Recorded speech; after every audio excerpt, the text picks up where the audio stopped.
years, Java was this super reliable workhorse in the programming world.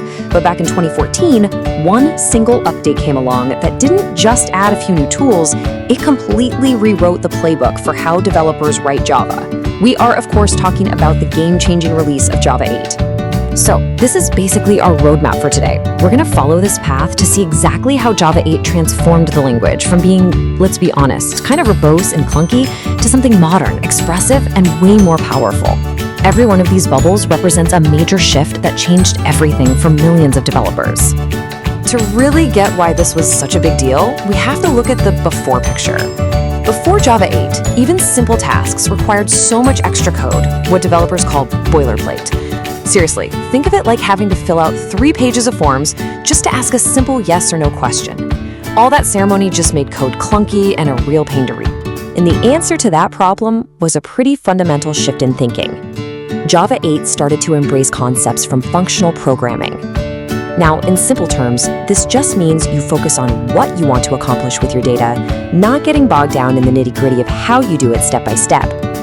And believe me, this was a massive game changer for the whole Java ecosystem. Right at the heart of this whole shift is something called a functional interface. The idea is so simple, but that's what makes it brilliant. It's an interface that has just one job to do. That's it. One single abstract method. This simple rule is the bedrock for all the new functional goodies in Java. And the best part is, Java gives you the most common ones you'll need right out of the box. Think of them like this. A function is a transformer. It takes one thing in and spits out something new. A predicate is like a judge. It looks at something and just returns true or false. A consumer is your workhorse. It takes something and does an action but doesn't return anything. And a supplier? That's your factory. It just makes a value out of thin air. These 4 cover a ton of what you do every day. Okay, and this brings us to the real star of the show, Lambda Expressions. Simply put, they're like little nameless functions, just small blocks of code that don't need a formal name, and you can treat them like any other value, passing them around to methods. This is the secret sauce that makes functional programming in Java not just possible, but actually really clean and elegant. Wow, okay, this slide just says it all, doesn't it? On the left, that's the old way. Look at all that code. You had to create a whole new object just to perform one simple action. But then on the right, you have the Java 8 way. It's like a rocket ship. A single, clean, totally intuitive line of code that does the exact same thing. The difference in readability is just night and day. All right, so let's check back in with our roadmap. We've just nailed down the foundational pieces, those functional interfaces and the Lambda expressions that bring them to life.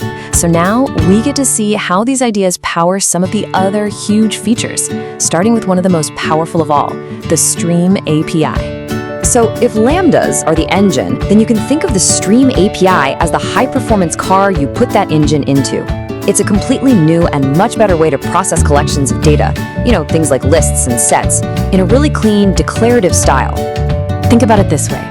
Instead of writing these complicated, messy loops to work through your data, what if you could just build a pipeline of operations? Yeah, like an assembly line. Your data just flows through a series of really clear steps.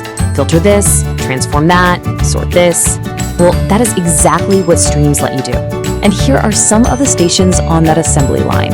You can filter out all the items you don't need, you can map each item into a totally new form, you can perform an action for each one of them, get them sorted in order, and then at the very end, you collect all your results into a new list. It's just so powerful and easy to read. And just look at this simple example. We've got a list of vegetables. To print every single one, we just call dot for each and pass in that tiny little Lambda expression. That is it. Compare that to the old way. There are no loops, no index counters, none of that noise. It's just a clear statement of what we want to do. For each item, print it. Beautiful. All right, next up. Java 8 decided to take on one of the most famous and most frustrating errors in the history of programming. I'm talking about the null pointer exception. I mean, it's been called the billion-dollar mistake, and for very good reason. I think pretty much every developer on the planet has been burned by this one. You try to use an object, thinking it has a value, but surprise, it's actually null, and your entire application just comes crashing to a halt. It's been a constant source of bugs and headaches for decades. So Java 8's solution is really elegant. It's called the optional class. The best way to think about it is as a container, like a little box that might hold a value, or it might be empty. And the genius of it is that it forces you to acknowledge that possibility. By using optional, you're basically shouting to other developers, hey, this value might not be here. It makes you handle that empty case, and that makes your code so much safer. And this code shows it perfectly. We wrap a value that might be null inside one of these optional boxes. Then, before we even try to use what's inside, we politely ask the box, is present? If the box has something in it, great, we can safely get the value and work with it. And if not, we can handle the else case gracefully. No more unexpected crashes. It's that simple.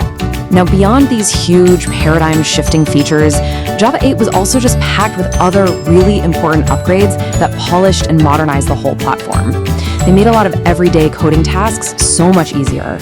For example, it finally, and I mean finally, replaced the old, notoriously awful date and time classes with a brand new intuitive API.